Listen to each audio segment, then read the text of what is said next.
नमस्कार। जय तंत्र मंत्र केंद्र में मैं आप सबका हार्दिक स्वागत एवं अभिनंदन करता हूं। YouTube पर पहली बार आज मैं रामायण काल के 2 असुरों की साधना लाया हूं। चुंचा और चुंची नामक असुर, आपने कभी नाम भी नहीं सुना होगा, जबकि उनके नाम का गांव भी बसा हुआ है हमारे भारत में। बताऊंगा, देखते रहिए वीडियो अंत तक। यदि आपने हमारा चैनल अभी तक सब्सक्राइब नहीं किया है तो तुरंत लाल वाली बटन दबाओ और घंटी बजा दो। कोई शुल्क एवं चार्ज नहीं कटेगा। आप हमारे वीडियो को फेसबुक पर, व्हाट्सएप पर, ट्विटर अकाउंट के माध्यम से और इंस्टाग्राम पर अधिक से अधिक शेयर करें। लाइक और कमेंट करना भी आपका धर्म है। दुनिया में जिसका कोई नहीं, मैं उसका हूँ। अगर आपको अपनों ने धोखा दिया है, यदि आपको परायों ने धोखा दिया है, तो आप एक बार मुझे अवश्य आजमाएं। हमारा मोबाइल नंबर है 9305 63 71 73। इसी नंबर पर संपर्क करें। हमसे बात करने का टाइम भारतीय टाइम के अनुसार दिन में 12 बजे से 2 बजे के बीच का है, दोपहर को। अगर आप सच्चा, पवित्र, निस्वार्थ दिव्य प्रेम पाना चाहते हैं अथवा देना चाहते हैं, तो आपका स्थान मेरे लिए मेरे प्राणों से भी करोड़ों गुना ऊपर है। मैं राष्ट्रीय अध्यक्ष कृष्ण दल आप सबसे निवेदन करता हूं, यदि आप मानवतावादी हैं अथवा आप सनातनी हैं तो मुझसे ज़रूर जुड़ें। अगर आप में योग्यता हुई तो मैं आपको पदाधिकारी भी बनाऊंगा अपने संगठन में, कृष्णा दल में। ये कृष्णा दल हमारा, आपका, सबका एक परिवार है। मेरे प्रिय भाई बहनों, आप देश विदेश में, विश्व के किसी भी कोने में रहते हैं, किसी भी जाति धर्म से, कोई दिक्कत नहीं। आप हमारे दिए हुए ज्ञान से भरपूर लाभ उठा सकते हैं। देखिए, मैं कुछ जानकारियां आपको दे दूं, फिर मैं साधना बताऊंगा। जानकारियां भी जरूरी हैं और आप सबके काम में आने वाली हैं। देखिए, आप लोग हमेशा जागरूक रहिए। हमारे चैनल पर भाइयों से भी ज़्यादा माताएं बहनें जुड़ी हैं, ये भी सत्य है। या हम कह रहे एक भी जुड़ी हो तो भी कोई दिक्कत नहीं। देखिए, एक तो बात बता दूं आपको कि आजकल लोग फेसबुक पर अपनी फ़ोटो शेयर कर देते हैं, या तो फेसबुक पर माता बहन को अपनी फ़ोटो शेयर नहीं करने चाहिए। इससे भी दुरुपयोग हो सकता है आपकी फ़ोटो का, आपको पता भी नहीं चलेगा। और आपको लोग मतलब काल गर्ल के नाम से मतलब यूज करेंगे फ़ोटो को आपकी, मतलब आपको नहीं, आपकी फ़ोटो को। वो बहुत लंबा वीडियो हो जाएगा, कभी बताऊंगा इस विषय में। यूज होती हैं फ़ोटो, इसलिए अपनी फ़ोटो कभी भी माताओं बहनों को फेसबुक पर नहीं डालनी चाहिए, नंबर 1। नंबर 2, अपनी कोई पहचान सार्वजनिक नहीं करनी चाहिए, जैसे इंस्टाग्राम पर, ट्विटर अकाउंट पर, या मतलब फेसबुक पर, या इत्यादि, यानी यूट्यूब पर भी। अपनी पहचान मतलब पूर्ण परिचय अपनी सार्वजनिक नहीं करनी चाहिए। इससे भी आपको बहुत बड़ा खतरा हो सकता है।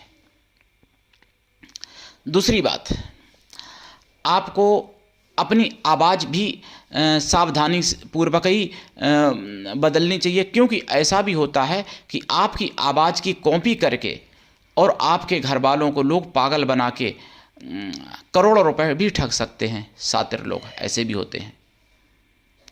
आपकी आवाज़ की कॉपी करने का ऐप होता है, जिससे सेम टू सेम आपकी आवाज़ ही कॉपी हो जाएगी। मान लो जैसे मैं हूँ और मेरे घर वालों से कोई अगर मेरी आवाज़ में कहता है कि फला जगह मैं फंसा हूँ और इतने रुपए की मुझे आवश्यकता है, तो भाई मेरी पत्नी या मेरा पिता या मेरी माँ तुरंत भावुक होके और दुखी होके एकदम डाल देंगे। तो ऐसा ना डाल के वीडियो कॉल में बात करनी चाहिए, उस व्यक्ति को देखना चाहिए और तब डालनी चाहिए। दूसरी बात, पर्सनली कुछ बातें ऐसी होती हैं आपस में, माता बेटे में भी, भाई बहन में भी, पति पत्नी में भी, कुछ ऐसी बातें होती हैं जो समाज का दूसरा व्यक्ति कोई नहीं जानता। तो ऐसी उस व्यक्ति से बात पूछी जा सकती है कि अगर आप मेरे परिजन हो तो आप मुझे कोई ऐसी बात बताओ जो कि हमारे आपके बीच की हो, जिसको तीसरा कोई ना जानता हो, तो आप बच सकते हो इस ठगी से। तो ये जागरूकता वाली बात है। दूसरी बात, हमारे चैनल पर भी कुछ लोग दूसरे यूट्यूबर के पाले हुए कुत्ते आते हैं और गलत सलत कमेंट करते हैं हमारे चैनल पर। तो ऐसे कमेंट वालों से भी सावधान रहना चाहिए आपको। ऐसी कमेंट का जवाब आप लोगों को भी देना चाहिए, जो लोग हमारे परिचित हैं, जो लोग हमारे शिष्य हैं, जिन लोगों ने हमको देखा है।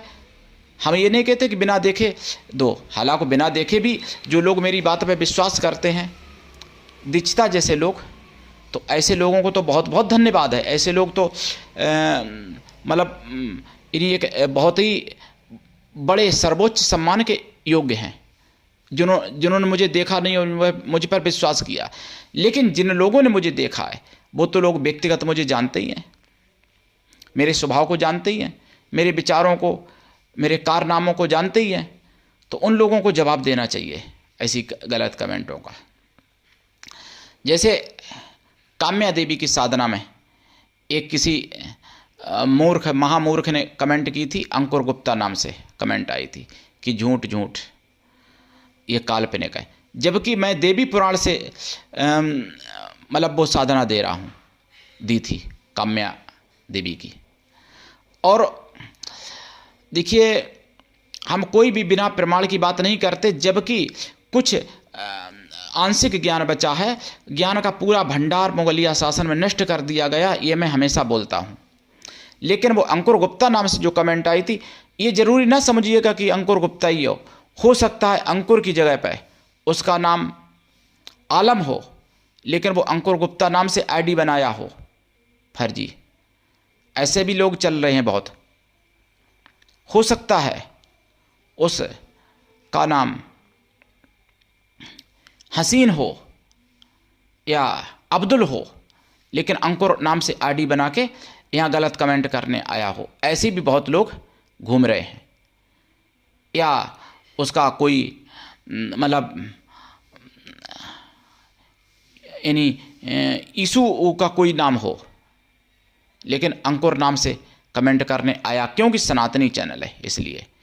तो ऐसी कमेंटों का भी आप लोगों को सावधानी बरतनी चाहिए। ऐसी कमेंट अगर कोई करता है और किसी का पता अगर मांगता है कमेंट के द्वारा मेरे चैनल पर, तो कृपया अपना पता उस व्यक्ति को नहीं देना चाहिए।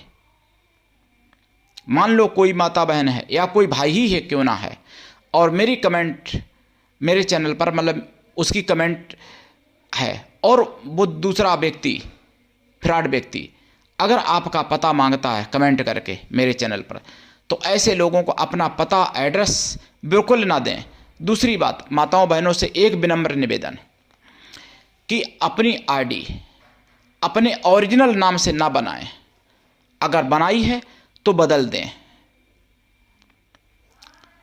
यानी किसी भी यूट्यूब पर कमेंट करने के लिए, मेरे ही नहीं, किसी भी यूट्यूब पर किसी भी चैनल पर आप कमेंट करने के लिए अपना ओरिजिनल नाम भी ना दें माताएं बहनें। ये मेरा विनम्र निवेदन है आप लोगों से। ये आपकी भलाई के लिए मैं कह रहा हूं, इसमें मेरा कोई व्यक्तिगत फायदा नहीं है। अगर आपको जो मैंने अभी जानकारी दी है इनमें अगर आपको कहीं से भी कोई रत्ती भर भी संदेह है तो आप हमसे कॉल करके पूछ सकते हैं। मैं आपको पूरा विधिवत जानकारी दूंगा कि मैं ऐसा क्यों बोल रहा हूं। और मेरे प्रिय भाई बहनों, जो लोग हमारा पता एड्रेस जानते हैं वो लोग मेरा भी कमेंट में पता एड्रेस ना लिखें कभी भी,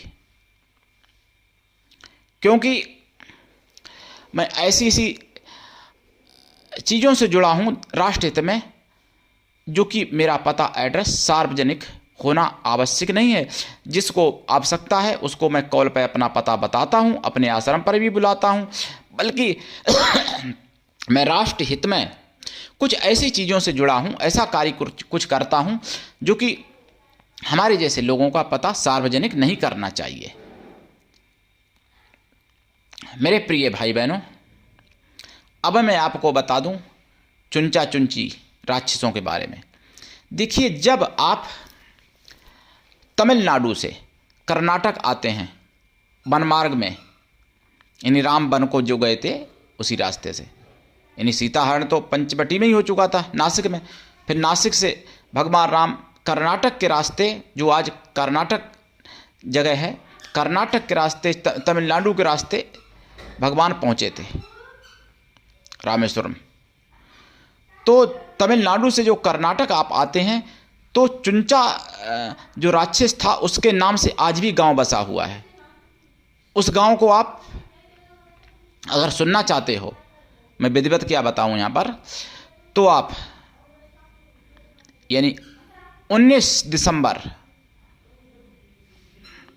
2023 में शाम को 8:30 बजे से लेकर 9 बजे तक यानी आधे घंटे की बिल्लास बोल पर आप सुन लेना। जो सुदर्शन चैनल वाले यात्रा निकाल रहे हैं वो उस गांव में होके आए हैं।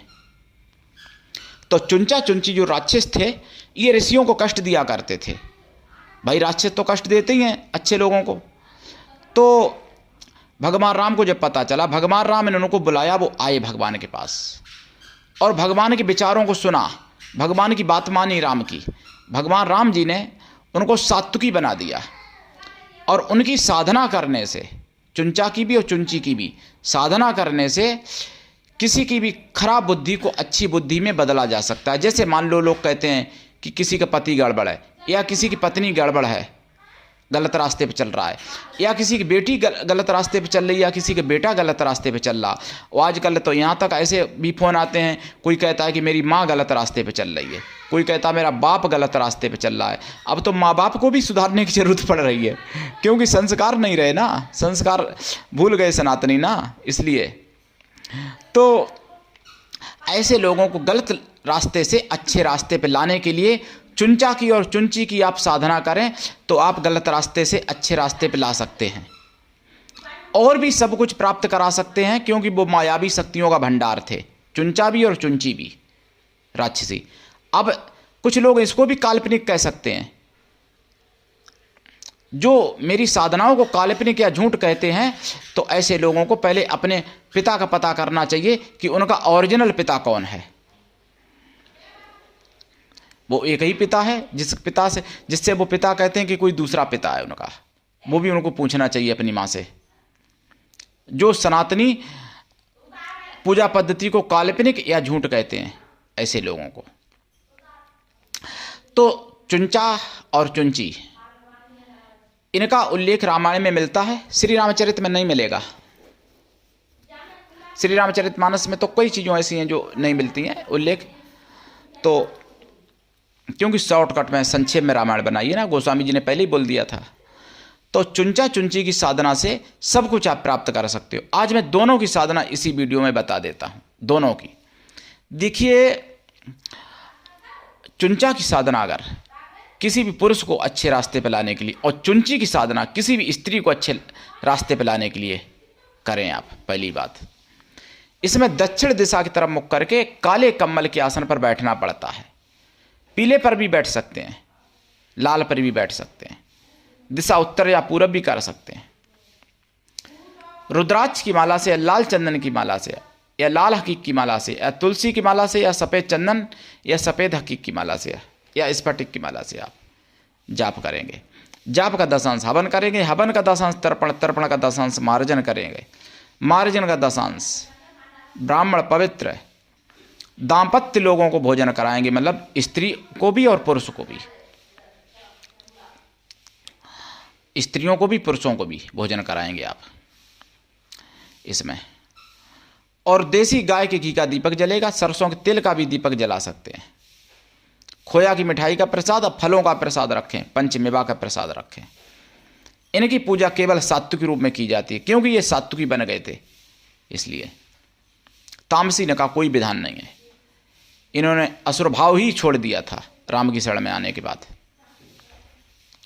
और ये आपको सब कुछ दे सकते हैं। इनमें जो है दैवीय शक्तियां भी आ गई थी और असुरी शक्तियां पहले से ही थी,